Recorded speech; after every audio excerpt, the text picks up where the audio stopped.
और आपके साथ मैं हूं अनुजा। पश्चिम बंगाल में चुनाव के नतीजे आने के बाद ममता बनर्जी ने तीसरी बार मुख्यमंत्री पद की शपथ ली।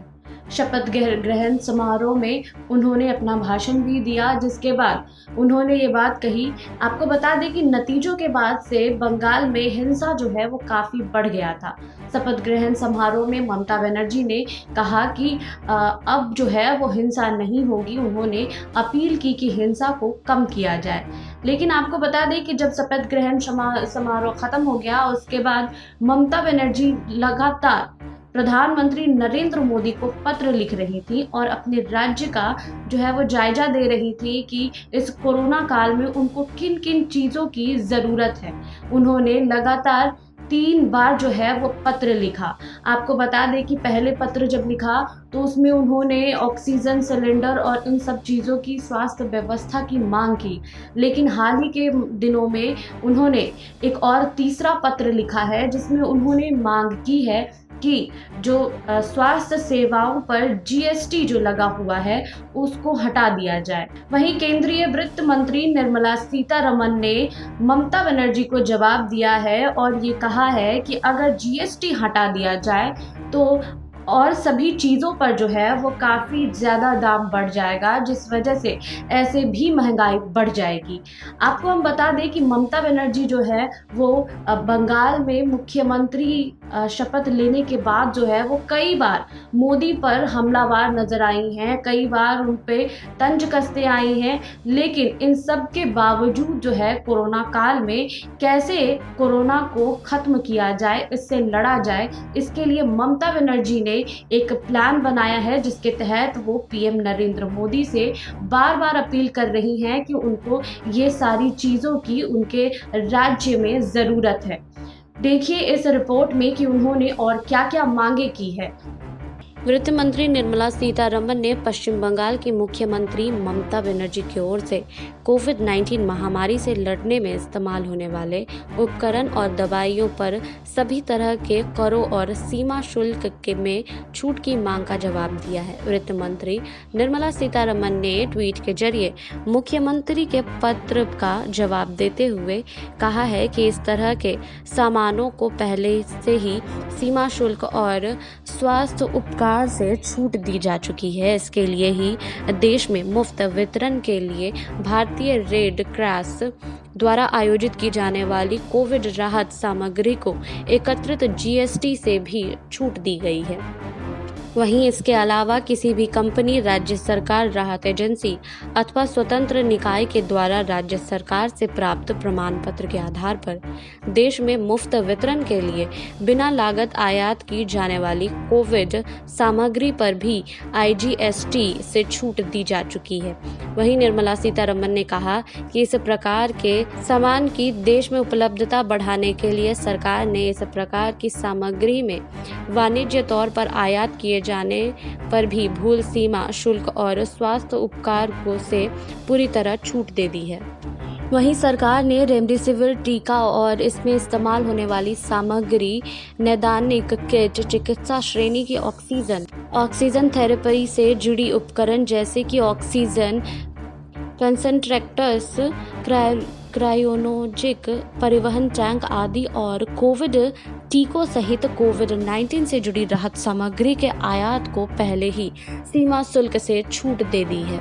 सरकार ने 3 मई से देश में अनुदान के रूप में निःशुल्क वितरण के लिए प्राप्त होने वाली कोविड राहत सामग्री और आईजीएसटी से भी छूट दे दी है।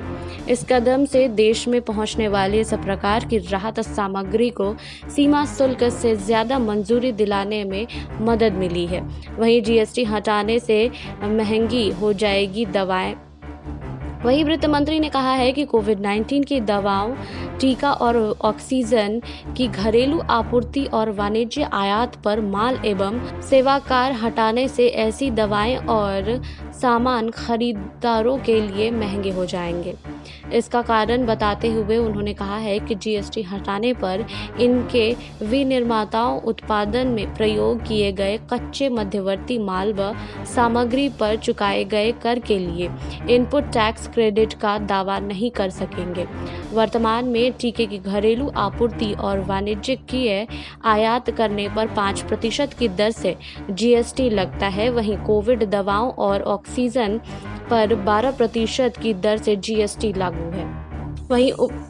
वहीं उपभोक्ताओं का होगा नुकसान। सीतारमण ने इन सामानों पर जीएसटी से छूट दिए जाने की मांग को लेकर ट्वीट में जवाब देते हुए कहा है कि यदि टीके पर पूरे 5% की छूट दे दी जाती है तो टीका विनिर्माताओं को कच्चे माल पर दिए गए कर की कटौती का लाभ नहीं मिलेगा और वह पूरी लागत को ग्राहकों नागरिकों से वसूलेंगे।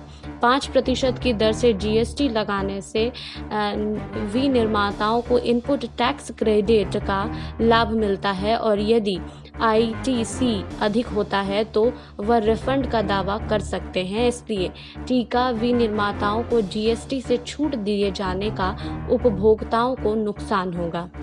आपको बता दें, बंगाल की मुख्यमंत्री ममता बनर्जी ने इससे पहले भी प्रधानमंत्री नरेंद्र मोदी को पत्र लिखकर कई बार कोविड महामारी से लड़ने के लिए जरूरी दवाओं और उपकरणों के आयात पर टैक्स में छूट देने की मांग की थी। उन्होंने कहा था कि टैक्स से छूट देने से इनकी सप्लाई की समस्याओं को दूर करने में मदद मिलेगी। ममता ने शपथ लेने के बाद पीएम मोदी को यह तीसरा पत्र लिखा था। वहीं बंगाल की मुख्यमंत्री ममता बनर्जी ने प्रधानमंत्री नरेंद्र मोदी को पत्र लिखकर कोविड महामारी से लड़ने के लिए जरूरी दवाओं और उपकरणों के आयात पर टैक्स में छूट देने की मांग की थी।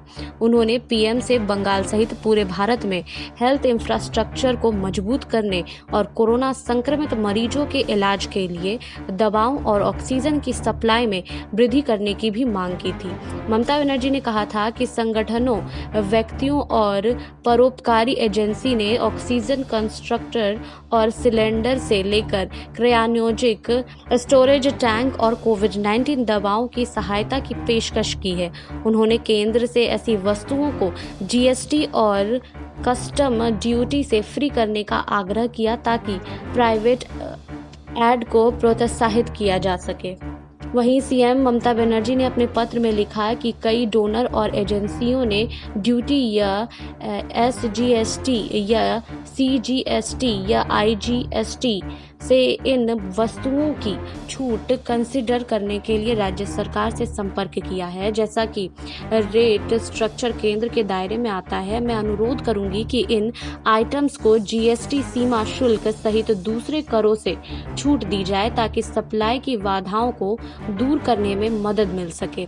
मुख्यमंत्री ने जोर देकर कहा, इन चीजों से डोनेशन से चिकित्सा संसाधनों की मांगों और आपूर्ति के भारी अंतर को पूरा करने में राज्य सरकार के प्रयासों में मदद मिलेगी।